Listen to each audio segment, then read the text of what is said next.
We'll call our meeting to order with a roll call from the clerk, please. Commissioner Patton? Here. Commissioner Barwick? Here. Commissioner Webb? Here. Commissioner Steckland? Here. Mayor Absher? Here. And Mr. Sollers, would you lead us in the Pledge of Allegiance, please?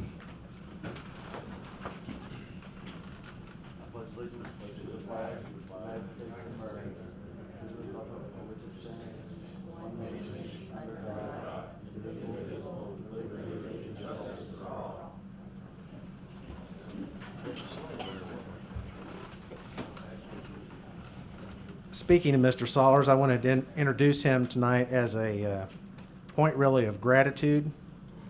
I put this on Facebook over the weekend, but Chris does a lot of the maintenance work, landscaping maintenance work around, I say a lot of it, you do all of it around the square, which looks great most of the time. But I don't mean that badly. No. But he mentioned to me via a text message, I guess probably a week or more ago, about it needing to be pressure washed around the square, the concrete and the planter areas and such. And then I said I needed to think about it a little bit, and then without much hesitation, he offered to do that for free, which I think was, the quoted price was somewhere around $1,000 is what you told me about, which is what I needed to think about, incidentally. But I know by firsthand knowledge you were out there at least 3 full days doing that work, because I saw you doing it. And that ended up even, were you out there yesterday? Still, or Sunday? What is yesterday? Well, I know you were there Friday because I said something to you. I think it was Sunday. Okay. So 3 full days work that you did at your time and expense for the city's benefit. So I just wanted to publicly acknowledge you to the council, to those that are here, and thank you. That was an extraordinary offer of service to the city. We appreciate it very much, and you did a terrific job. It's one of those things that you don't realize how bad it looked until you realize how good it looks now. I've done it for 12 years, and it just dawns on me one day, like, you know what, that's dirty. Yeah. Yeah, it just needed it. Well, if you have not seen the before and after pictures of it, I forgot to bring those here today, intended to, but they are on my Facebook page for sure. You took a great one, looks like from on top of the hotel, a hotel state. Top there, and I took one looking down from Okay. Hotel State. But anyway, guys, could you give him a round of applause, and those of you that are out there? And for consideration of your time, because I know you have to go out of town tomorrow, and I asked you to be here so that we could publicly thank you. No one will think the lesser of you if you exit stage left or stage right, whatever that is. So that's up to you. But I just wanted to publicly acknowledge all that work that you did. First of all, I can't believe you do that for $1,000. That was maybe too cheap. But secondly, the fact that you did it for free is really something to me. So thank you so much. That'll bring us to item number 3 on our agenda, public comments, audience to visitors. This is subject to ordinance 3128, which I believe we've got copies up here for you. So this is the opportunity from anybody that's in the audience to come address the council to any pressing matters that have to do with the city of, or the business of the City of Marion. Does anybody like to do that at this time? Second call? All right, that'll bring us to item number 4, which is our consent agenda, items A through E. Hopefully you've got details of these in your packets, gentlemen. Is there anybody that would like to remove any of those individual items, A through E, from the agenda? Okay, if not, we would have, if I could have a motion and a second, and then we can discuss any items that you have in there. I make a motion that we approve the consent agenda items for tonight's meeting. Okay. I'll second. All right, does anybody have any discussion on any of these items, A through E? Okay, roll call, please. Commissioner Patton? Yay. Commissioner Barwick? Yay. Commissioner Webb? Yay. Commissioner Steckland? Yay. Mayor Absher? Yay. Don't have anything under old business, item 5 tonight, which brings us to new business. Item 6A, Police Department. We've been through this process for a good part of the time that I've been in office. I made a promise to the council and a promise to the citizens of Marion that we would not make a political appointment for the police chief position, that we would interview, seek out the best talent set, skill set that we could find. Although this is a mayoral appointment, the process that we went through included the police commissioner and trying to find a consensus on candidates as we moved through that process. We interviewed 8 candidates in a 2-stage process. All came down and sat down for a one-to-one interview with Commissioner Barwick and myself and Chief of Staff Cody Moat. Of those 8, we did a second stage interview, which was 4 of them, which included a mock crisis scenario that we invented, so to speak. And that process we held at the Civic Center so that it was out of earshot of anybody that might overhear something that was said and take it to be a for real incident response. It just so happened that mock crisis was set up to be a school incident, a shooting at a school, not a named school. We made that name up too. The process there was to see, and by the way, we brought in a TV reporter that also we had no idea what questions they would ask ahead of time. And then they did all the talking during that interview process. We just observed. So they were handed about 10 minutes prior to them being on camera, they were handed a paragraph which described this mock scenario. They all had 10 minutes to react to it, and they were to come in and bring forth a statement as though it was being delivered to the media. And then this reporter fired off whatever questions she had of the candidate at the time. So that was the second stage of that process. I am proud of the integrity of that process. I'm proud of the outcome of that process. And it is my pleasure to make a motion to approve David Fitz as next police chief of Marion, Illinois. And David, if you would come up to the podium here in a second, just hang on for a second. I will need a second on that motion. I'll second that. Any discussion of this? Anybody have any questions? Somebody needs the motion first. I made the motion. Oh, gotcha. Sorry. His question was somebody need to make an initial motion, and I made that motion when I introduced it. Who seconded it? You seconded it? No questions? We'll have a roll call, please, by the clerk. Commissioner Webb, Yay. Commissioner Barwick, Yay. Commissioner Patton, Yay. Commissioner Steplen, Yay. and Mayor Absher. Yay. Mr. Fitz. First of all, I want to congratulate you. As is for me, my expectations of you are very high at this point. So, Well aware. all right. If you would, just introduce yourself. We do have copies of those of you that are interested, or the media. We have a one-page summary of Mr. Fitz's resume that you can have after the meeting if you wanted to have that for your articles or just for your own information. But in the alternative for the moment, would you please describe your career just briefly and just tell us a little bit about yourself? Yes. Good evening. My name is David Fitz. I am a lifelong resident of Marion. Very proud of that. I began my career in 1987 at the Williamson County Sheriff's Department. I then joined the Illinois State Police in 1990. While I was with the Illinois State Police, I served in the patrol function. I served in undercover narcotics, and I served on what's now called the SWAT team. Then it was called the Tactical Response Team.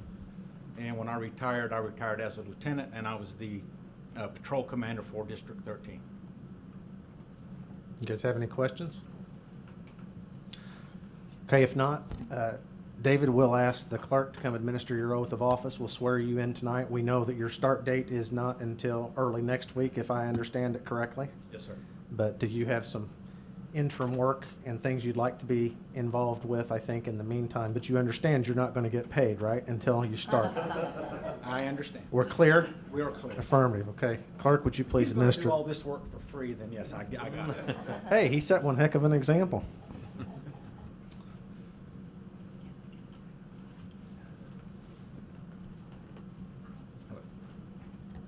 Great. Good. Just repeat after me. I, David K.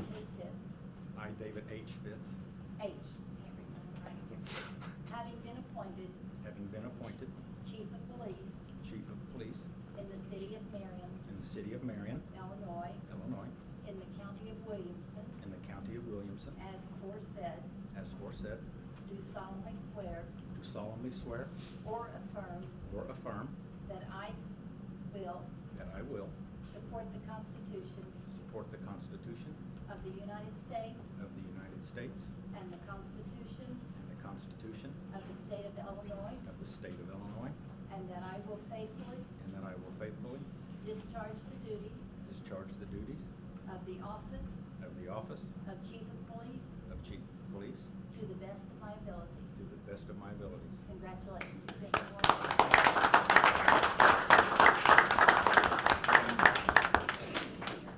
Yes, I will.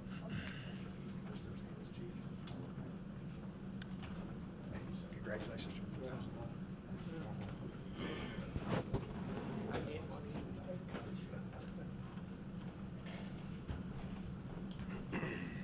Okay, that brings us to item 6A2, and Commissioner Barwick, can you explain this item just a little bit?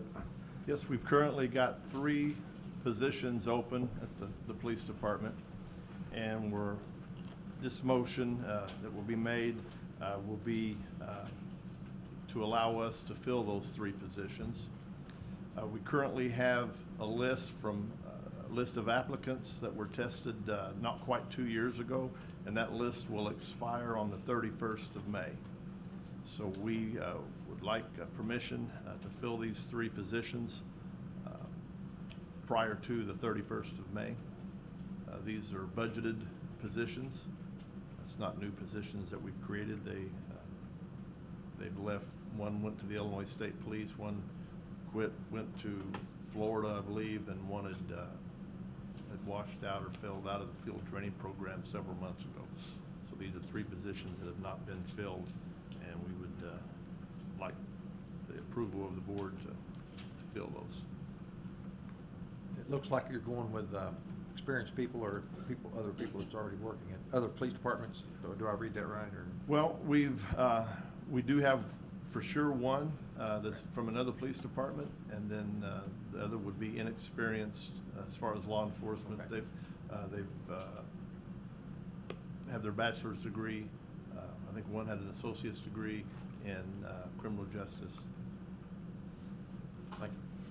I think one of the concerns here, this is a little bit out of the ordinary in that we have this list that's expiring, and they are not putting forth the specific names yet until these background things come back and such. But in essence, this is allowing the merit board to choose from that list for this hiring, even though we know that's expiring Friday, so that we don't end up having to redo and slow down that process. One of the problems, we retested about 3 or 4 weeks ago. We had but we had very few applicants, and I think only have one that actually passed and is eligible. So we don't have a new list ready after the 31st, other than, Any other questions? Okay, we'll need a motion and a second on this one then. I would make the motion that we would approve the Police Fire Merit Board's recommendation to approve the hiring of 3 police officers to fill the 3 vacancies. The pay and benefits is per FOP labor contract dated 5/1/2019, 4/30/2022, and this will all be contingent upon them passing the background check, the medical, psychological, and drug screening. I'll second. And just as clarification, these specific names will be forwarded to us to act upon at a subsequent meeting, or are we giving them the authority to hire from that list as long as they meet those things without that approval? Yes, that was my recommendation. If we've got the approval to hire them, then it will be from the merit board recommendation and contingent upon medical Okay. background. Is everybody okay with that understanding of this? Yep. Doug? Mm-hmm. Okay. Roll call, please. Commissioner Patton, Yay. Commissioner Barwick, Yay. Commissioner Webb, Yay. Commissioner Stecklin, Yay. Mayor Absher. Yay.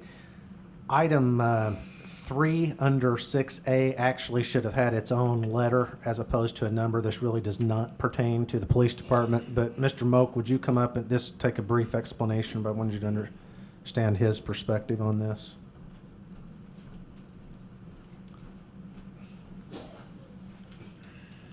Yeah, so I was approached by the union rep from the Laborers Local 773. And when the contract was ratified earlier this year, it was ratified under the language that said vacation time may be taken in increments of no less than 1 day. So that closed the door for the opportunity to take a half-day vacation if you wanted to, which is pretty standard across all departments. So this MOU states that both parties agree that vacation time may be taken in half-day increments, which is basically just a housekeeping, timekeeping matter. There's no detriment to the city or the employee in this matter, so it's just basically clarifying that language.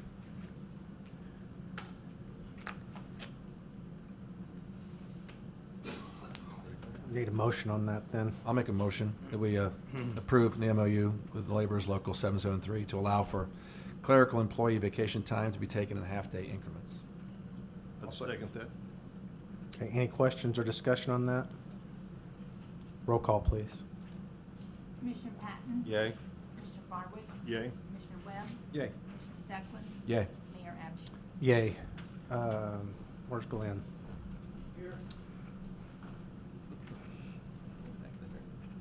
Glenn, you've got the next several things to discuss here, so that brings us to item 6B, as in Bravo, agreement between the City of Marion, State of Illinois.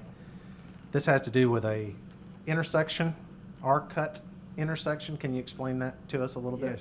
Yes. Are any of you familiar with the intersection with Norman Road and Route 13 that's been revamped? Well, this will be very similar to what be constructed at Aurelia Drive, which is west of the Norman Road intersection. And the history of this is that the administrator of the assisted living center called and said they had a dangerous condition of their elderly residents driving out onto Access 13 and crossing 5 lanes of traffic to make a turn. It was very unsafe. So I called IDOT and their initial response was, we have anything budgeted for that? And I kept pressing and they said, well, let's check on safety money. So they came up with the, come up with the money from our safety program to be able to do this. It would be proposed to be done in the summer of next year, 2020. The city's financial obligations would be that if there is any utilities to be adjusted or relocated, the city is obligated for that. Or if additional right-of-way is needed, we'll be obligated for that. From the preliminary plans, they have all the necessary right-of-way. I'm not anticipating any utilities to be adjusted. So the city would have no financial obligation in this. It would all be State of Illinois IDOT safety funds. So this is to prevent somebody coming out of the nursing home facility and having to cross All traffic essentially, What right? they will have to do is, as if you're familiar with Norman Road, they'll have to turn right as if they're going towards Harrisburg. Make the left, blend back in, and then go with the traffic and go to the west that way, instead of making right angle, turn right into the cross traffic. You think in time that's less dangerous than, It's proven so far on Norman Road. okay. It's been very, very successful there. Now, we will need to have a hearing with the residents that's adjacent to that and along the 2 frontage roads. Part of this agreement, I want to clear up too, is the state's putting in, if you've read your agreement, the state's putting in $15,000. Part of that is for the maintenance of the frontage road going west towards the Farmers Service and the Church of God. And they thought that the city had maintenance of that, and the research found out that they had it, and to turn it back over to the city, they would pay half of the cost of an overlay or resurface on the frontage road. So that's the purpose of the $15,000, as you'll see in the agreement. So in effect, the total of the project really is $15,000 for us because we have to match that to resurface that road. And it Yes, needs it, correct? They put in 15, we'll put in 15. And it hasn't been resurfaced since the 90s. Really? And Glenn, did I read in there too, on the lighting, part of this, that will become the city's responsibility? They will install the lights, put them in, they'll be LED, but it'll be the city's responsibility to pay the light bill. Okay. But they will pay for all the light, installation of all the lights. that we take care of the power bill. And they're not, And the maintenance. they're not putting a traffic light there? No, these Just are illumination. Overhead. Yes. Mayor, about 3 or 4 years ago, I went to IDOT with Glenn and Mayor Butler at that time, and I think John Goss went with us, and that's when they first conceptualized this one for Norman Road, and the study, if I remember right, showed 22 less conflict points with this type of interchange, so, and that's reduced conflict points, that's where the R cut comes from, I think, so it's, supposedly a lot safer, and that's what we're seeing out at Norman so far, is it does reduce the amount of accidents that could happen. You merge with the traffic instead of trying to go across the traffic perpendicular. It eliminates a lot of the T-bone accidents. Well, it eliminates all of them because there's no T-bone. You go turn right and you make that turn and then you hesitate till you get an opening, you merge into traffic and you go with that. And that turnaround will accommodate any of the bigger trucks or semis that might be coming from FS, right? IDOT, because Twin County in harvest season has a lot of semis coming there with grain. And they will have to be designed to accommodate the semis.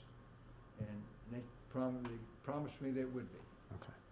It's not only westbound traffic too, Glenn, it's eastbound as well. Yes, Because if a grain truck is coming from Harrisburg side, they'll need to get in that left turn lane so they can make an eventual right into FS. yes, that's correct. There'll be acceleration Yeah, lanes, both sides. deceleration lanes, Yeah. both ends.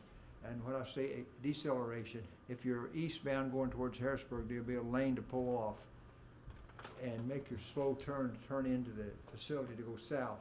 Now then, you have to turn off the main line. And there will be a lane to stacking you as you turn to go into the assisted living center. In the same way, when you're pulling out and go east, there'll be an acceleration lane to merge into the eastbound traffic. It's, I think, a very positive thing for the city, and the assisted living people were very happy about it. Okay. Glenn, it appears that this sketch that was included in our packet was dated in '93. I'm assuming that That's for the frontage road. IDOT's already acquired that property. That's just for the frontage road. Okay. And that's on right of way. It's on existing right away. Yes, Yeah. correct. There's another sketch in there that shows you the layout of the R cut. Yeah, wanted to clarify that. Sure. Well, I think it's a very positive thing for the city.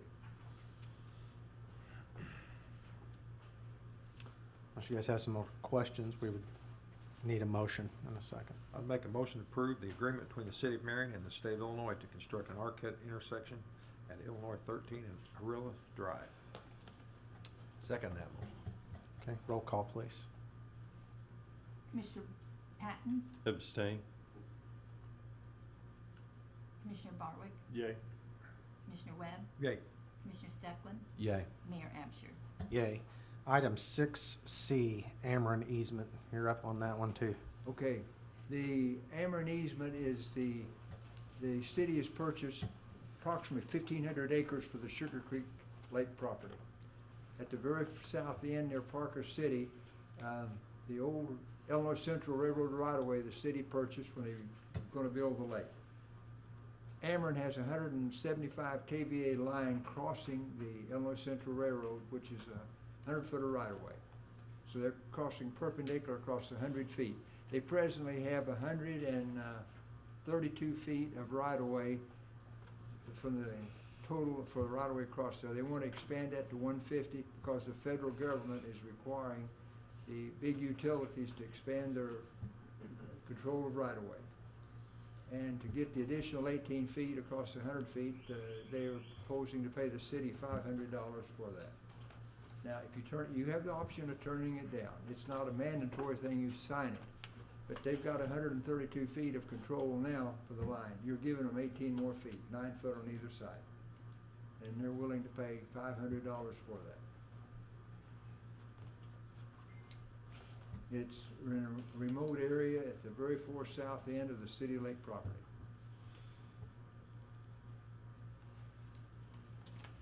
Are there any questions on You don't have that? to do this. Is there any Sounds pretty cheap.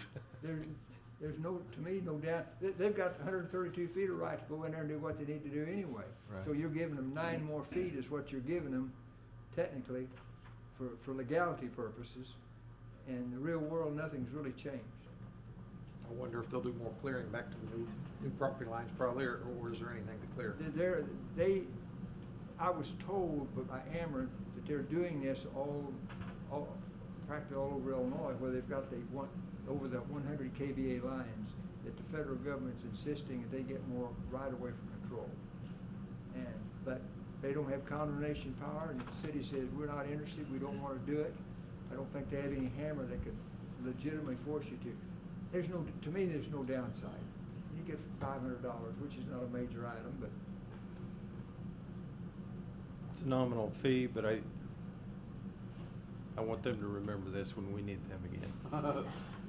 we're doing this under this franchise agreement renewal. We're bringing up some things that needs to be addressed.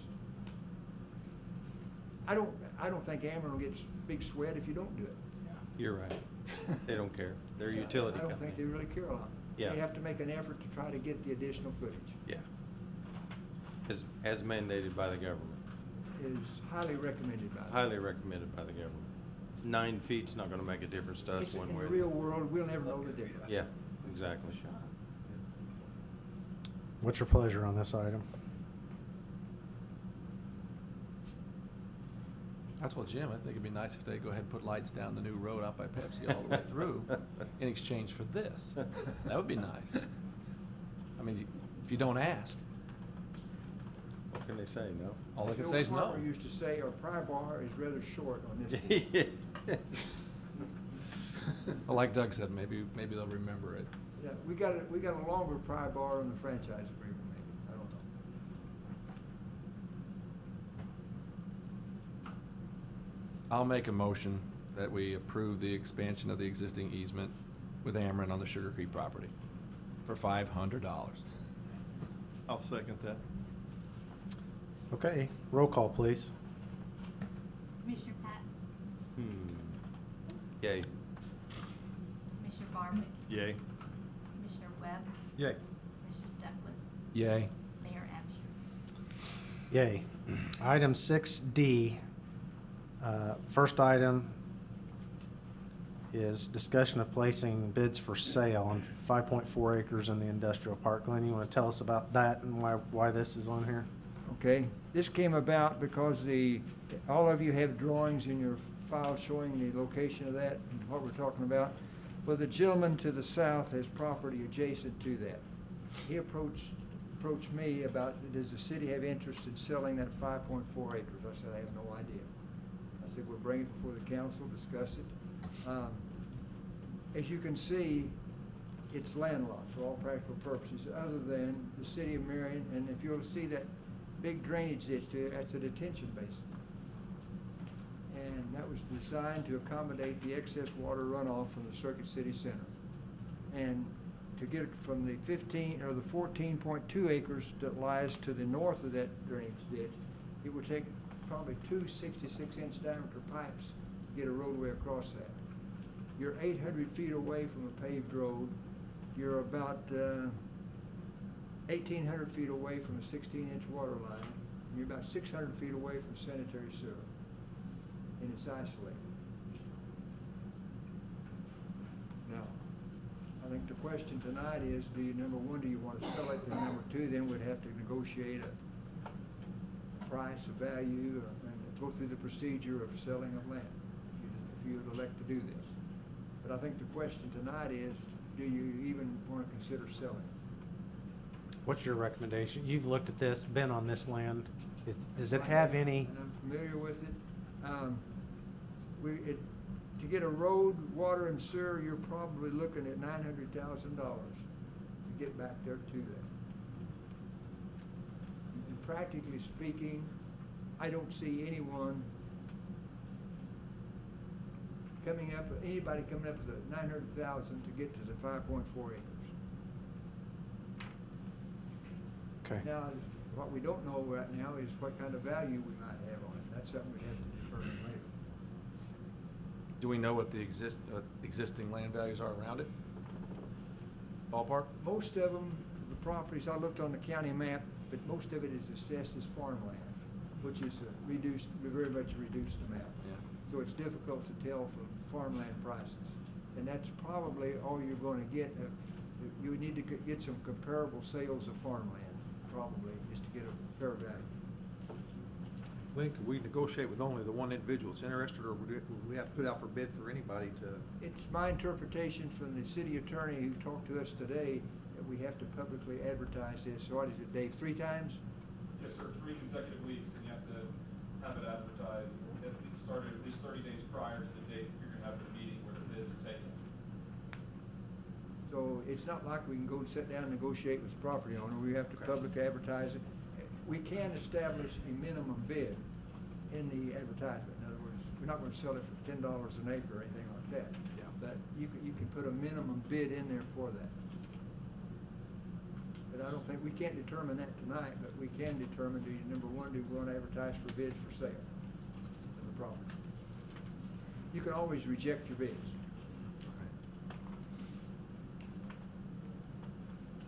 So this motion, if it's your pleasure, would just simply authorize us to work on that process, advertise it, Yeah. try to solicit bids. You would ultimately get the say on whether we accepted the bid or not. Just the question is whether we start this process or not, and it's your recommendation we do. My recommendation is, let's advertise it and see what we can get. You can always reject it if you don't think it's enough. So we'd entertain a motion if someone wants to make it. I'll make a motion to go out for bids start the process of bidding for the 5.4 acres in Butler Industrial Park. I'll second that motion. Okay, roll call, please. Commissioner Patton, No. Commissioner Barwick, Yay. Commissioner Webb, Yay. Commissioner Stuckland, Yay. and Mayor Asher. Yay. Doug, can I ask, just out of my own curiosity, what your thinking there is? I just don't see the value in us getting rid of the property versus what we can get out of it. I think it's more valuable to us to hang on to it. It would be to try to sell it. I just don't think it's gonna bring a per acre price that would be advantageous for us to begin the process. Because the appraisal process is gonna cost us what, Glenn? Probably $2,000 or $3,000? You don't have to put it with it. I don't think we have to put it. Have to, but. It would be a good idea, but it's not a statutory requirement that we do. Now, you might want to get for you to get a basis of a fair price, you might want to say, pay $1,500 plus or minus the cost of the appraisal. Yeah. And it's so far off the road, like I said, I don't see that big of an advantage to us. I think it's more valuable to us than it would be somebody else. Even separated by that drainage ditch like that? I'm not arguing with you, I'm just Yeah. curious. Yeah. You're right, okay. I mean, it could always be incorporated into the drainage ditch. It could always be incorporated into the drainage ditch now, or the detention basin now, and make that detention basin bigger for whatever reason we might see. Possibly. You'd want to probably take it on both sides if you did, it would take a lot. Yeah. I would think we could have a market analysis done, not actually pay for an appraisal, but have a market analysis done to see what the value might be, and then just put some feelers out and see what someone's willing to pay. We can always say no. Appraisal's gonna do one thing, he's gonna go look at the comparables. Right. That's all he does. We Right. can go to the courthouse and get comparable farmland, do Right. some sales on that, and get that ourselves. Right. Without paying $1,500. Right. It would be a certified, but at least give us in the ballpark what range we should be asking. That's all you need to do. And we'll put that out. Well, let's try to do that, and then we'll get back with them, let them know what those numbers are instead of paying for the appraisal first. Item 2 under 6D is independent of this issue, but has to do, we've known this was coming for a while, or some of you have known it that were on the council before. The title work just got done that has to do with the piece of property that we previously sold out in the industrial park, and our covenants of that sale is if they didn't do anything with it under a prescribed time frame, we had the right to buy it back. and we're wanting to exercise that right to buy that back. So that's what this motion is, or what this item is. I've got a question on this. I haven't actually seen the covenants, but it's my understanding that in the covenants, if we do buy it back, we give full purchase price of what they paid. That's my understanding. Glenn, is that your understanding of that covenant? Did you hear his question? No, I did not, I'm sorry. Whenever we sell the property, and then a year later or whatever, if they've decided they don't want it, or they haven't done anything, and we go to buy it back, it's at the same price that we purchased it from. It's the same price that we sold it to. Sold it to They them. paid us for it. We Okay. paid, it's just even swap of dollars. Okay. They The only paid- problem I've got, and I don't know if we would have to talk about changing the covenants. I'm sure there's expenses that we've incurred, title work, title policy. I mean, I would think if we sell something to somebody and we are gonna buy it back, that it ought to be less the expense that we've had. The covenants, right, as they exist right now, they're not allowed that. It just says it's dollar for dollar. As they exist. So that's something we would have to address the covenants to change And that. when you modify the covenants, you've got to get owners, the landowners in the park. The city council will have a big say on it, and 60 or 80% of the property owners have to concur with, it may not be a problem. Fellow from Chicago that owns Circuit City, he's got about 72 acres out there. He'd be one. WPS would be one. Blue Cross Blue Shield would be one. They'd have to get their concurrence also when we change the covenant. Okay. But It that's just- a good point. It just seems like we're spending money. I mean, I don't have a problem with necessarily buying it back, but it shouldn't be at our expense. We sold it to him about 15, the land is appraised out there at 30,000 an acre. We sold it to him for $1,500 an acre on the strength that he was gonna create jobs, industry, build a big building, big plants, and it was a very nominal amount. And we're buying, purpose that was many years ago, the city got hopes, when somebody's gonna do a big deal, sold it to them very cheap. They didn't do anything, sold the land at a very profitable price and walked away. Okay. And the purpose of it was, if you won't do it, then we get it back at the price you paid for it. Yeah. But we draft those covenants, we could incorporate the language he's suggesting, correct? On future ones, but not this one, that's not what was We executed. can change this one, we just have to go back to the different owners, get their approval also. What do you estimate those costs would be on the transfer back? Couple of $300-400 maybe. Yeah, Yeah, I'd say it's not less much. than 1,000. Oh, yeah, this is. I fact that we're look at, getting- yeah, I look at it like this. getting We- land back. We sold it for cheap. Yeah. And we're buying it back for cheap, but the value's Yeah. pretty up there. Most of the title work I've seen has always been more than, I guess it, It could be, I haven't had Been- any title work done. Depending on whether it's the buyer or the seller. But whatever it is, I think that's a logical thing to include in future agreements, but I don't know that we can do much about it on this one. Was there a title commitment, title policy on this piece of ground? Pretty sure there was. My only question was, I just wanted to make sure that previous owners didn't encumber the property. They did not, we know that. I don't know specifically whether there's a guarantee policy on that, but we, And they spent a lot of money on plans, architectural work, soil boring. Yeah. They've spent a lot of money in addition to what they paid for the property that they're not gonna get. Did we get that information? Soil boring. yeah, really, good to have. Good enough. But they were out several bucks too.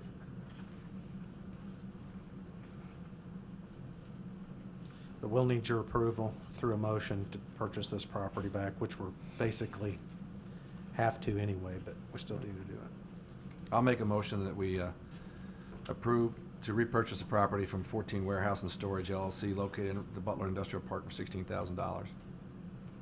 I'd second that. Okay, roll call, please. Commissioner Patton? Yay. Commissioner Barwick? Yeah.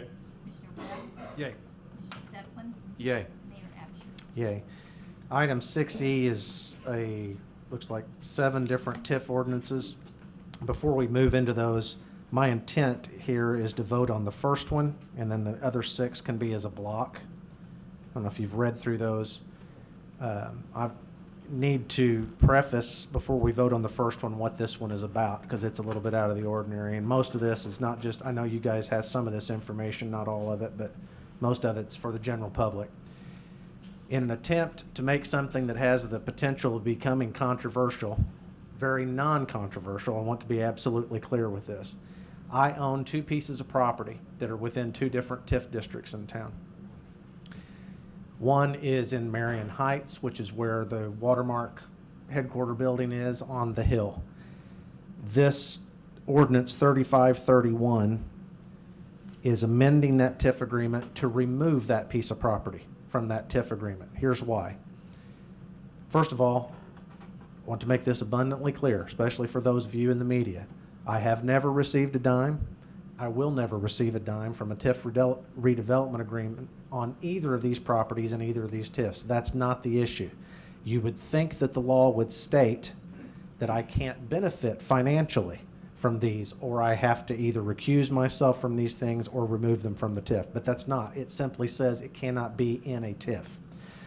So I believe it's in my best interest and certainly the best interests of the city so that I'm not encumbered with having to not have anything to do with either of these TIFs, to ask that these properties, again, it's not costing me a thing or saving me a thing or anything like that, to simply remove these properties, to cut them out of the TIF districts.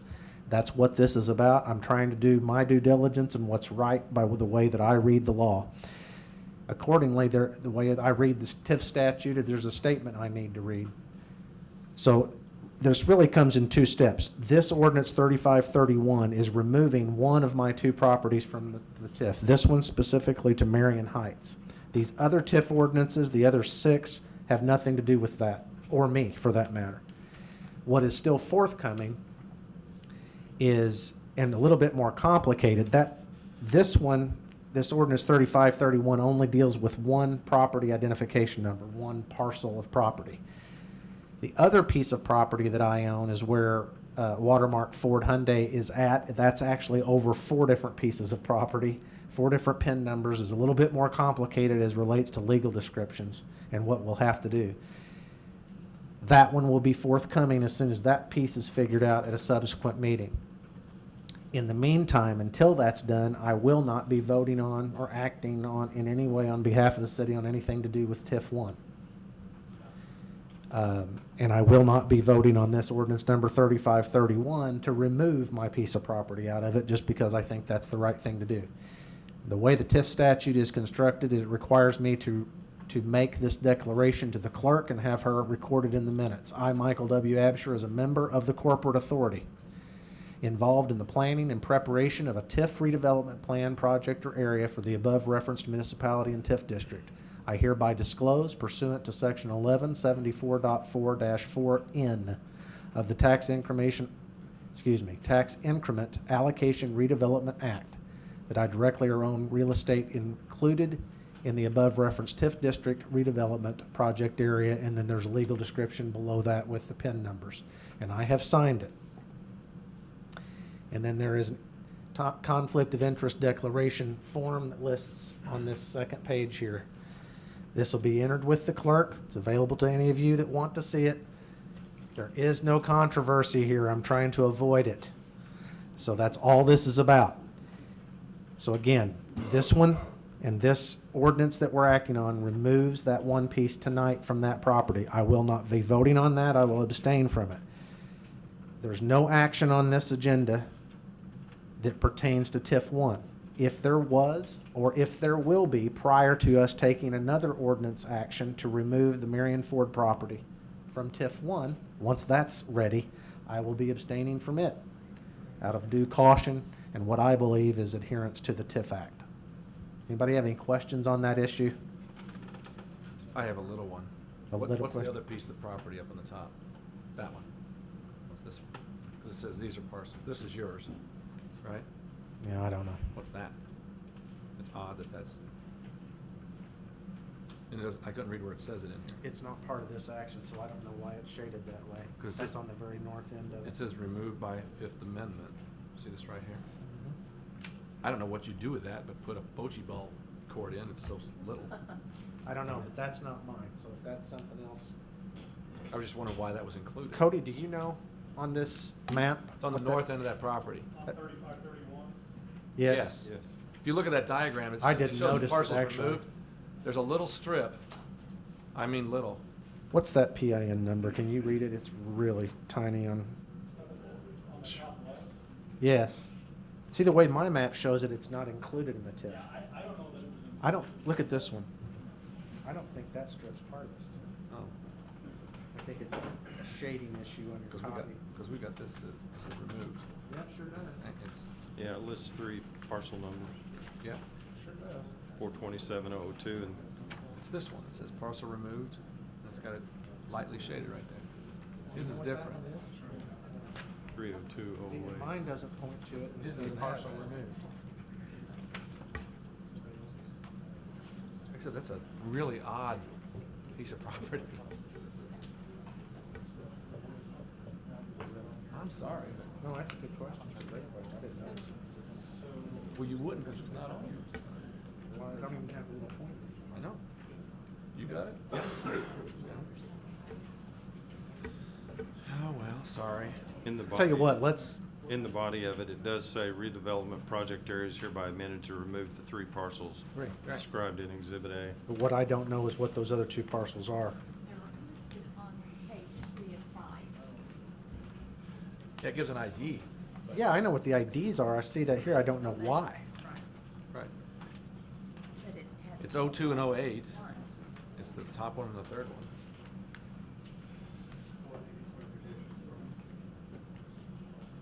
Do you want us to get clarification on that and defer this to a future meeting, this ordinance? Do you feel more comfortable with that? think we should. Everybody okay with that? I think we better.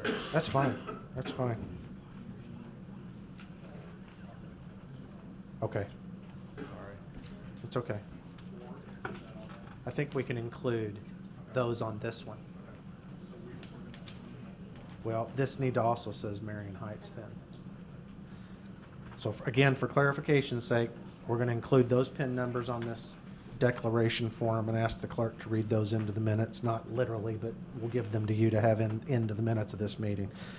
So by consent, we're going to table, if you will, ordinance 3531, which will bring us to items 6E, 2 through 7, which is ordinances 3532 through 3537. I believe it's okay if we read these as one motion.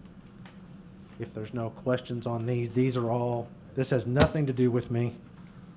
Let's double check, make sure none of these have to do with TIF 1 or Marion Heights. First 3 are on Marion Highland Tiff Street. So these look to be all the new, so in the past that we have, not we, the council, before us and this one has created these TIF districts, the Marion Highland Street TIF districts, Marion North Commercial TIF district. So these ordinances, no, wait a minute. You're correct, except the last 3, instead of creating a new TIF district, it's adding an amendment Right. to that, because it's bringing a parcel. Right, so the first 3 are actually approving redevelop, no, wait a minute, first, Yes. no, it's not either. The 35, 32, and 33 are actually approving the redevelopment plan and projects for the Highland Street TIF district. 34 is adopting the TIF district for Highland Street. 35, 6, and 7 are Adding a First Amendment, it's adding Adding a parcels. parcel to the. adding parcels to those existing, already created Marion North Commercial TIF districts. All that being said, I still think we can do these as one motion, or we can do them as separate, whichever you guys prefer. This is just a question on those last 3. All right, actually, it's the Highland one too, and that is, we're adding a parcel into an existing TIF here. So, existing, does that affect existing or just future? It is an adjacent parcel, you know. So there's and, nothing on it right now? I don't think Which so. ordinance are you talking about? Um, Any of Any these of that add in a those. I'm parcel? just asking, by adding a parcel to this, is there already existing structures, existing improvements, or are we talking about future? Probably talking more along the lines of the future. Okay. So there would be benefits to Okay. the future projects on this. Even if there were, it wouldn't affect their benefits under, right, because it freezes That's what I thought. what's ever there, Okay. my understanding anyway. Yeah.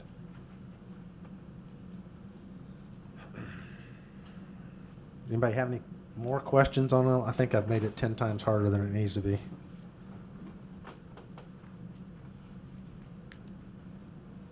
You know what, just out of due diligence, let's just read these separately. I don't know how to phrase one motion to do it anyway, so. Somebody take a turn. You could probably do 3 and I was 3, thinking 3 would work. so desire. The first 3 a motion, and then the second 3 a motion. You think that so makes desire to do them that way. I'd make a motion to approve 3532, 3533, and 3534, which are ordinances with redevelopment plan for Marion Highland Street TIF District. I'd second that. Okay, roll call, please.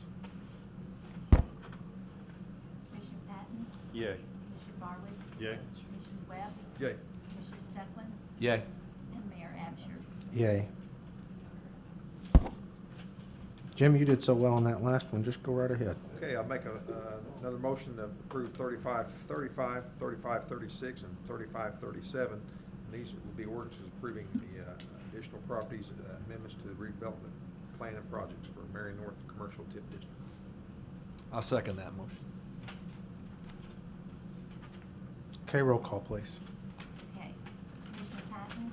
Yay. Commissioner Barwick? Yay. Commissioner Webb? Yay. Commissioner Steplen? Yay. Mayor Absher. Yay. All right, finally, we're going to move to item 6F, which is a carryover from our discussion from the last meeting that was a request to modify ordinance 3539, which was on a Class 4 liquor license language. The language here in red on your agendas is what we would be changing that ordinance to, under this new ordinance.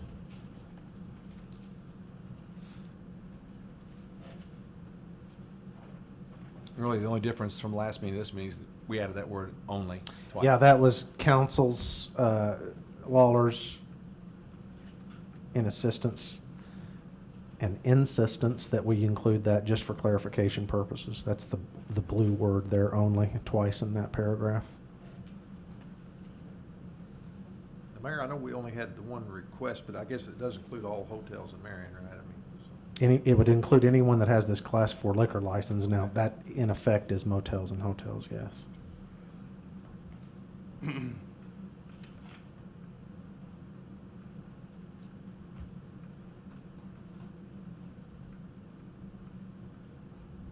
Is there a motion, or if it dies, it dies? We need a motion to, Just amend, just that first line there.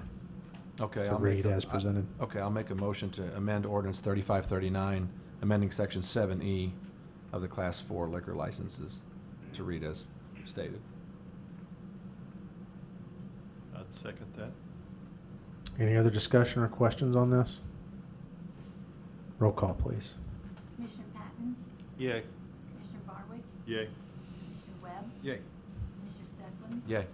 Mayor Absher. Yay. All right. Under miscellaneous discussion also, we had a short discussion last meeting where I asked you for some guidance on not so much the liquor licensing. Most of you probably know, or if you don't, should know that the mayor by statute is also the liquor commissioner. What I did not know prior to being elected, pass these down, is the relationship between gaming licenses and liquor licenses. So the way that I now know it is that anybody wants to have gaming machines also has to have, except for truck stops, who automatically get them apparently. Obviously. Anybody that wants to have a gaming license has to apply through the municipality's liquor commissioner for a liquor license. So in effect, that makes me also the de facto gaming commissioner. The question that I had last meeting, we have a request by someone wanting to open a vape shop, kind of a poor establishment, and probably what is more so the goal is to have gaming machines. So they have somebody wanting to do that in town. And I have put that person off, as I think my predecessor did, Because honestly, I feel like I need some guidance from you guys as far as what our public policy is going to be on this. You had asked me at the last meeting for some comparisons between maybe some of our towns that we consider to be our rivals. And so I had Alex from the Treasurer's Department, who's very handy with spreadsheets apparently, put together this sheet that shows kind of a history of what game wagering activity has been per town for the last, let's see, 3 years plus 1 quarter. So this goes 2016 quarter 1 all the way through 2019 quarter 1. So you can see kind of what the picture trajectory is for towns. We've got O'Fallon, Mount Vernon, Marion, Johnson City, Huron, Harrisburg, Fairview Heights, Effingham, Carbondale, and Belleville. So the issue that I'm having is we have 133 gaming machines in town right now. I think it's just important to recognize that with every liquor license that's given out at this point, which is in my domain, but the potential and likelihood is that there's 5 more gaming machines for every one of those liquor licenses at this point. I don't have anybody seeking a liquor license that isn't really in effect seeking a gaming license. Does that make sense? So the overarching question is how do you want me to regulate or not regulate these things? I think you can also see there, by the way, this is net wagering activity. What that means is the amount lost. This is not the amount wagered. This is the amount lost in these machines. As you can see for Marion, in the first quarter, that's $1.7 million. Looks like it's doubled over 3 years. And it's almost double the amount that it was quarter 1 in 2016. Good eye. Yeah. And so therein lies. Now, you can argue this is a moral slippery slope. It's also a slippery slope for one person to go, by gosh, we don't need any more of those things. And that's why, and I recognize that. So I'm asking for your general opinion and guidance on this.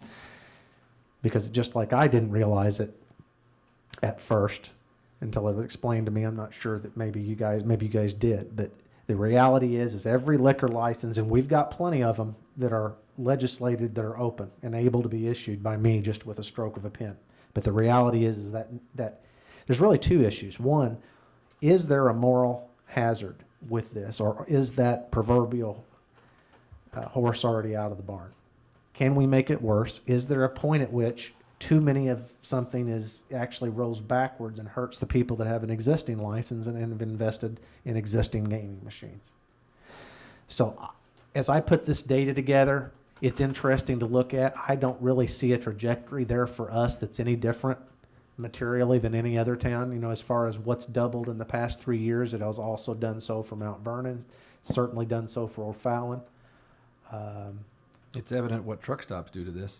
Yes, and the truck stop town, Effingham, Illinois, is the one that's, they're the only, well, Mount Vernon and Effingham, it looks like, are the only 2 towns on this list that have more net loss, if you will, net wagering activity than we do. But those are both bigger truck stop towns than we are, and that's what's driving that. I don't know if I have a way to exclude the truck stops on this or not, but I think what you'd find is outside of that truck stop, everybody else has got pretty much the same trajectory. But this can stop if we wanted to stop. And it's also it's my duty to tell you that from the city standpoint, this is very profitable. We get 5% of this amount every month. Well, this is by quarter, but we earn 5% of it. That's the tax that the municipality gets from it. So Can I ask David, what would there be an issue, the fact that we've set precedent, or the city set precedent already, of changing midstream and grandfathering existing and then going forward with it if we decide to split it and not Not that I'm aware of, but I'd be happy to research and reach out to IML, present the council with it. I'm not aware of any legal challenge that we would face doing what you guys are describing. I mean, is that something that these things have just been able to piggyback on those licenses because? Or, I mean, it's not say that again. the fact that a liquor license carries 5 of these machines with it. Yes. Is that part of a statute somewhere? Yes. Okay, so it's, so They're that, limited to 5. They don't have to have 5. right. But most of But them it, but do it for obvious allows them to have, up to 5. and that's granted by whom? That, I don't know which authority does that, but that's statewide. No- Okay. 1 liquor license is 5 gaming machines. Okay. That's my understanding anyway. I They- think the gaming license are issued by the state gaming board. May I ask your opinion on this? It just occurred to me, your name's on this list somewhere. You've got these, although you're not a big player in this space, pardon the pun. Do you have an opinion on this? I do. May I hear it? Please.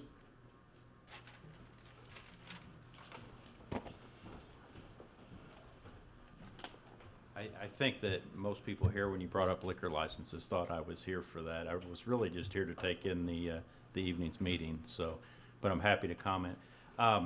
Here's my opinion. You will reach a saturation point. There is only so many consumers of that service product, call it what you might.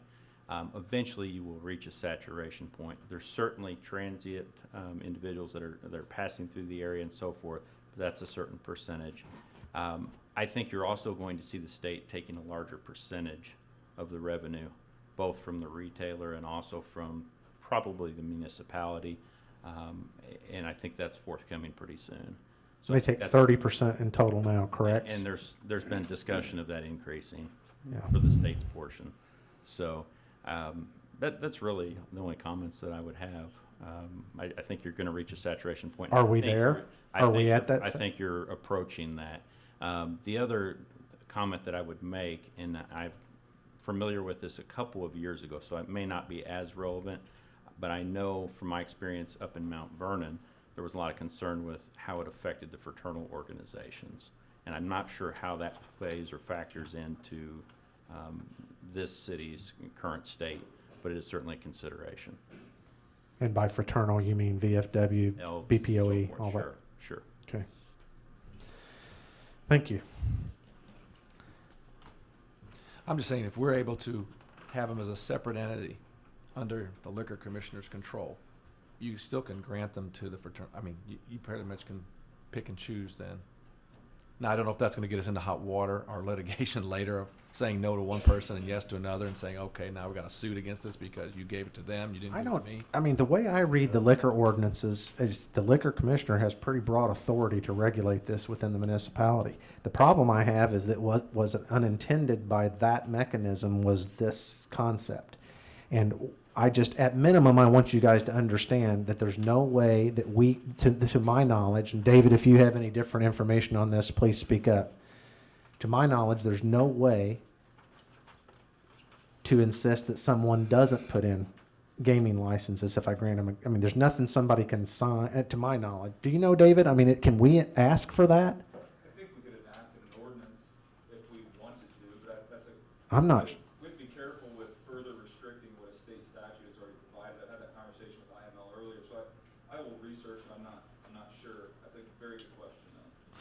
So I guess unless you guys have something different to tell me at this point, I will continue to we only have a couple at this point. One of them is kind of a situation that you already mentioned, which is somebody that's got it's a competitor to a similar line of business in town that already has these, and there's no way in good conscience you can tell them no when, XYZ has it down the street.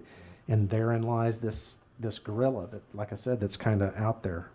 But if we do decide to regulate it, understand what we have to do is roll back the number of liquor licenses that are authorized out there, and that's what we'll have to take up. So unless you guys have some different trajectory or advice for me at this point, I guess I just wanted everybody to be aware of what this issue is and what I think that there's an impact potential for us. And if nothing else, just what is that saturation point? I mean, there's got to be a number that's too many. But you had asked me for data, and I see no material variances on. I tried to look at, I didn't print it all here, but tried to look at wagering activity by population or by county size or whatever. I don't see any material deviations that shows that we're out of line necessarily to anybody else. I think the premise of the question may be what's at fault, which is everybody else in line? I mean, we're right in there with everybody else with this upward trajectory, and I think you'll notice an even bigger uptick this last quarter if you look at the right side of those graphs. This data alone will show you if we've reached saturation. How so? Well, Just when it starts to. if we see it start to flatten out, you're gonna see that Yeah. either Well, we don't have as many people coming here or not doing as much, or there's machines sitting empty. if you could isolate the truck stop Yeah. part of that, I think maybe you could. I just don't know that we. That's the hard part to me to look at this data and analyze. Obviously, the net wagers are basically the truck stop towns. Effingham, Mount Vernon. We're getting ready to become one. Yeah, well, that's the other thing. We've got a big truck stop that hopefully will be starting, and it's just something to keep in mind. So I guess what I'm going to ask you guys is, if it's okay. The good news is we do get data on this pretty timely every month after it's reported. So we're going to be watching this very carefully, and I want to look for any out of line conditions or something that looks like I don't know how to judge that, but I'll continue on the same trajectory, so to speak, unless you guys think differently. But I think we need to monitor this very closely. Agree. From what I'm hearing, the state, I guess, the governor's office is looking to expand gaming in Illinois too, possibly in this area. So I don't know if that'll put more pressure on our local people that host that, or maybe Another good point. it may draw people in the area Yeah, that. that's true. I don't know if it'll- which direction will take it, but. Okay, so item 7B, I'd also asked you last time for some suggestions, or some direction. I mean, at our basic level, this council's a legislative body for the city. And so I basically am asking you for, what do you want to accomplish for the rest of the year at least? Or what big projects, not projects, that's not the right way to phrase it. What do you want me working on a daily basis as we move forward? Or I'd like to come up with 1, 2, or 3 things, just as what's our mission for the next 6 months to a year? What are we setting out to accomplish? See if we can come with a consensus to that, so I know which direction we're headed. Well, it's of my opinion, and this is, Mike, you and I talked to this prior to the election. Our code division, we need to look at it and decide a direction that we need to go. Whether it's more enforcement, less enforcement, restrictions, all of that kind of stuff.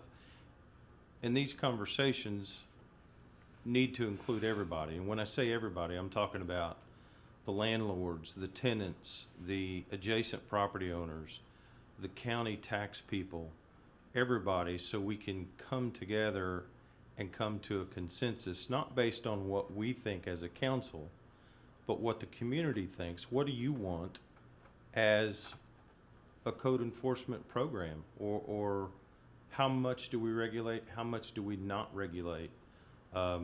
That has always been, I think, one of the areas that the city lacks. I think we need to take a good, long, hard look at it, not to encumber, people that are in that business, but just to make sure that we have a level of the bar that we need to maintain. And I'm not sure that we have that now. You spoke a little bit about it last meeting about the programs of building and revitalizing these neighborhoods from the inside out. We've got to start somewhere, and we need to come up with a plan on how to get to the end point. And I'm not sure that we've accomplished that. So I think we need to really look at that pretty hard. So what overall heading would we give that? I mean, just code reform? I mean, is that way we would call that, or consideration of code reform? Yeah, consideration of code reform. I think to me that's a big priority for me. Okay. There seems to be, well, you've always heard it. People come to Marion because there are no codes. I don't necessarily believe that. I think they come to Marion because Marion is the place to be. We're strategically located geographically. There's a reason why they want to be here. And I think we need to raise our bar to an extent to say, okay, if you're gonna come here, this is what we want. And it's not out of the, it's not stuff that we impose on individuals or developers or, people in the rental business at all. It's a standard by which we want to live by. And I think that's what we have to define, which is going to be very tough to define. I think we really need to look at that. Okay. What else? I would agree. Does anybody have? No, I agree. Okay. What else? That, along with what we were talking up on the square up last meeting, it's kind of all intertwined. And I think we need to, we talked about looking at possibly a grant writer. I think we need to look into that and see what money's available that. Well, I'm glad you brought that up. I actually didn't have it on the agenda. So I've got several. We did advertise, still are advertising, I think, for that one. I'm not sure if I had Cody take that down or not.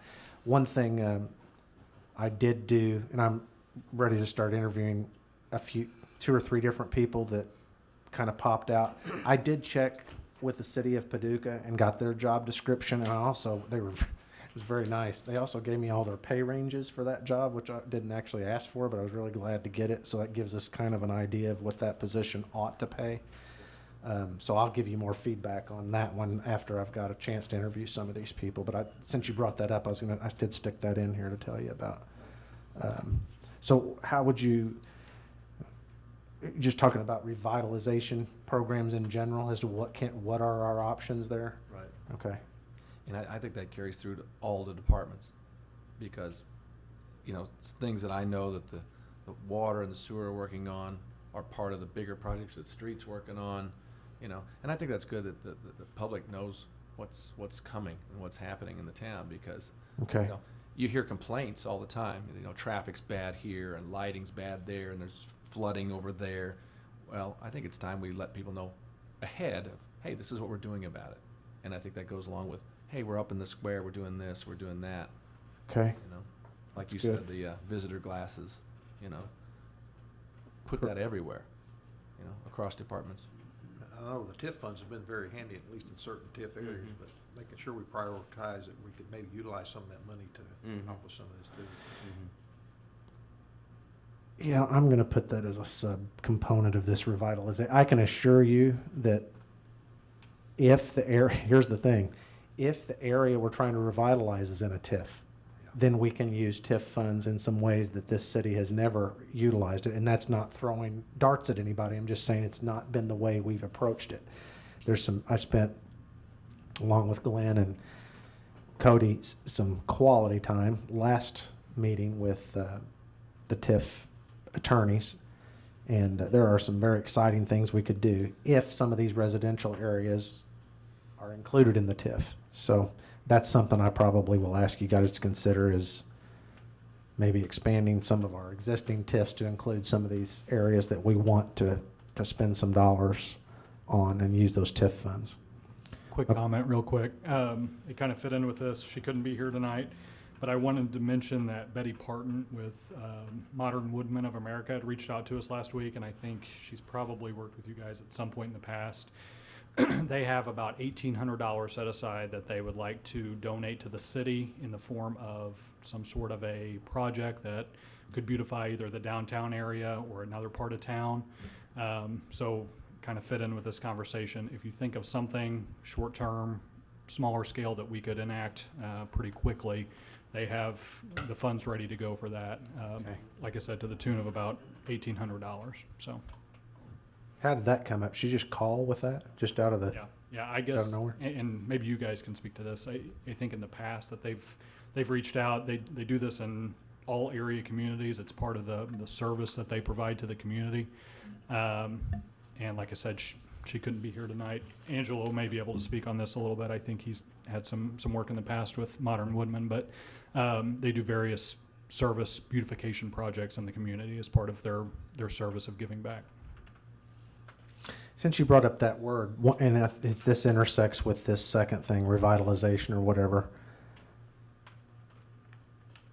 I would really like us to consider establishing, I don't know if beautification, and I can't even spell it, so it's an awfully big word, but some kind of involvement from the public as far as committee, saying you want a committee is kind of a double-edged sword, because sometimes it ends up actually bogging down the process. But I can assure you there are a number of people, just because the number of people that have come to me, that are interested in having some of their ideas and things. And maybe that would help us identify, certain areas. Maybe what I'm assuming needs to be revitalized isn't the right assumptions. And I mean, so if that's something you guys would consider as part of this, is a beautification committee, or we'll have to come up with an acronym, because like I said, I can't spell beautification, but. Is that okay? BT, is that okay? All right, anybody, for a third one, I'd really like to have 3 things. So we've got codes reform, revitalization efforts, just as a broad umbrella term. Anything else? I mean, there's always economic development as far as, we've talked a little about expanding the Star Bonds district, whether we're trying to nurture small business or, the larger business and bring them into town. But that could be through, we had certain properties or something that, we could give incentive like we talked about, trying to bring new business to the area. On that front, I can assure you that Glenn and I, on a nearly daily basis, are reaching out and talking to people on this front. But yes, I think that, I'm not sure from a council standpoint, from a legislative standpoint, what that is, but I agree with I think we have to relook and see if there's a opportunity still left with Star Bonds. We are entertaining the former municipal planner from Paducah on Thursday, who I invited. First of all, he invited me to Paducah during the campaign because I had held them up as an example in Lower Town of their revitalization efforts and economic development. So he invited me down there. I spent a half a day walking that area with him, and he was telling me, we did this, that worked great. We did this, don't ever do that. That was terrible on that kind of program. We invited him to come up Thursday and walk some of our neighborhoods in the downtown area, just to see if he could come up with some ideas on some starter thoughts or whatever, just not in an official capacity. He's retired, doesn't want a new job. But so we're doing some other things like that too, Jim, on a functional basis, but I can't disagree with you. But anything else as far as? One thing I thought of is this, I know we've got the one school resource officer, which is a great idea. I'd like to have them in all schools, and I know we can't probably afford that, but that's something that we've been fortunate not having in this town, but there's always potential there, if somehow expand our school safety. And it may not be resource officers, it might be something else, I don't know, but I think that's worth looking at, spending some time on. I could not agree more on that. Was my biggest fear in my previous role, and it's still living with me. I haven't been able to get away from that fear. Maybe something we can take up with the new chief. I've got some ideas on that. I think the problem becomes on that more so is that first of all, you may not need a full-blown SRO. In some applications, you may just need a security guy, somebody that drops a bad guy, period. The SRO is kind of curriculum oriented and it's integrated, which is a great thing to have, but it also comes at a price. And that's what my concern is I'm not sure we could afford to duplicate what we've done at the high school. The city, or I'm certain the school district can't. I know they can't, but I would agree with you. So maybe there's something. A few of the school districts that have hired retired police officers to come in. Yeah. Some of them are actually carrying weapons. They're sworn, but they're a fraction of. And I don't know how that's going to tie in with the unions, the way that something we might be able to address. So even if we had a couple that could kind of float between the grade schools, junior high, and not really a schedule, where they're going to be, just to kind of spread some people out. So 2 of you are saying that. I know I agree with Doug. You haven't heard you. It sounds like needs to be a priority, that we want to figure out how to enable officers of some sort and help Certainly like participate in looking all to- of our yeah. schools. Mhm. Well, Dr. Oates will be happy to hear that, I'm sure. Okay, we'll figure that out. Put that on your to-do list. I've got some ideas I want to add, more questions I have of you. It's already on the to-do list. I'm sorry? It's already on the to-do list. Great. Anything else? That's quite a bit. I mean, I think it's more than a year's worth. Okay. I've got one small thing that kind of encompasses all of this a little bit, and we've talked about it a little bit, and that's branding. Yeah. Anybody who has a business knows this. You guys know you have a logo, you have a color scheme, you have this and that. This was brought up in the school system when I was on the board for years. You know, and I don't care what the Wildcat looked like, but for heaven's sakes, pick one. And not a panther. Not a panther and not a tiger, okay? Pick one. And I think we should do the same thing as a city. We need to come up with what are our approved logos, what are our approved colors. I think we should include the school, because, I mean, let's face it, the city and the school are both blue, And the park blue district. and yellow, and the park district. We're all the same. So let's pick our shade of blue and our shade of gold, and everybody stick with it. And then here's your approved city logos. Here's your approved. Hopefully we get the school involved in this. Get the school logos out and just do it all at once and be done. Okay. And then have this uniformity within the city. Because right now we got 50 shades of everything out there. Not gray, but everything else. And it'd be nice to have it all copacetic, you know. It just looks more professional, I think. That's not one of the top three, but. No, I think that intersects with goes economic with number 2. development. Well, I think it could go either. I guess you could argue that either Yeah. way. Good point. Okay. Well, good. This helps me. That's going to help us too. So what you don't know yet is I'm going to be appointing you to a task force on one of these. There's 4 of these and four you. Imagine that math. That works good. Why did you stop at 4? Okay, good. That's what we will set some, now 30 days in, plus or minus. Now we'll set some trajectories and do some committee work on this. I assure you, these are not things I can accomplish all by myself on a day-to-day basis, so I'm going to involve you heavily, and hopefully we can incorporate the community into some of this and get some good ideas and get them going. And in the meantime, yes, I will still pursue the grants administrator, or grants, that's what Paducah calls it, grants administrator, and find hopefully the right person for that. So, okay, so we do have a purpose for closed or executive session out of courtesy to those of you that are here. I want to tell you that we will not be taking any action on any items in that or anything else after we get back. Our only course of business will be to adjourn the meeting. So the reason I'm saying that is that there's nothing going to happen from here. You're welcome to stay. If you do not want to, then we would understand that too. But this effectively ends our public part of the meeting. So thank you for coming. And with that, I'll entertain a motion to go into executive session. Just mention the topics there: litigation, purchase and lease of real property, and personnel. Whoever makes the motion, please. One thing, Mayor, before Yes. we go into executive session or the motion's made, I would like to let everybody know, Cody and I and you have been kind of tiptoeing through this. The August 1st through August 7th, I believe it is that right, Cody? On the World Series? Yeah, Colt League World Series? 2nd through 7th. 2nd through 7th. We are hosting that again this year. We want it to be immensely more successful than what it was last year. Don't get me wrong, it was successful.